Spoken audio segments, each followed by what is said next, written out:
नमस्कार।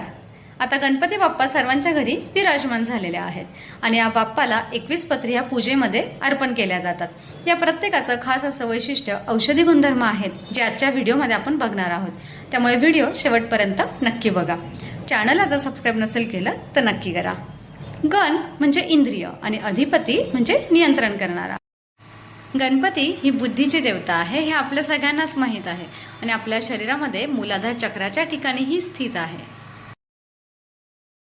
या गणपतीला सगळ्यात प्रिय वनस्पती आहे दुर्वा म्हणजेच दूब। 11 दर्भांमध्ये सुद्धा या दुर्वांचा समावेश आहे।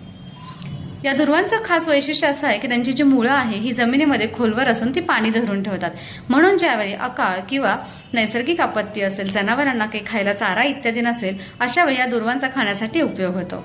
दुर्वा ज्या आहेत ह्या गर्भस्थापक देखील आहेत, म्हणून ज्यांचे वारंवार गर्भस्राव, गर्भपात होतात, ॲबॉर्शन्स होतात, अशा महिलांना या नक्की खायला द्याव्या। या वर्ण्य म्हणजेच रंग चांगला करणाऱ्या आहेत, त्यामुळे गर्भवती महिलेला या जर खायला दिल्या तर बाळ जे आहे हे नक्कीच गौरवर्णाचे होते। दुर्वा ज्या आहेत ह्या थंड असल्या कारणाने ज्यांची गरम प्रकृती आहे त्यांना त्या अधिक फायदेशीर ठरतात। नाकातनं रक्त येणं म्हणजे घोळणा फुटणं किंवा स्त्रियांच्या बाबतीत पाळीच्या मार्गावाटे सतत ब्लिडिंग होत राहणं किंवा इतरही मार्गातनं जर शरीरातनं रक्तस्राव होत असेल, या सगळ्यांसाठी दुर्वांचा आपल्याला नाकात घालण्यासाठी किंवा पोटातनं जर उपयोग केला तर त्याचा जास्तीत जास्त फायदा होतो।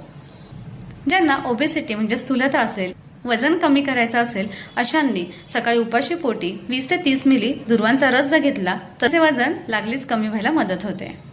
नागिन म्हणजेच हर्पीस जेव्हा होते तेव्हा दुर्वांचा रस तांदळाच्या धुनातनं म्हणजे पाण्यातनं जर वाटून एकत्र नागिनीच्या कडांना जर लावला तर नागिन ही पसरत नाही आणि तिथला जो दाह, आग जी आहे ही सुद्धा कमी व्हायला मदत होते।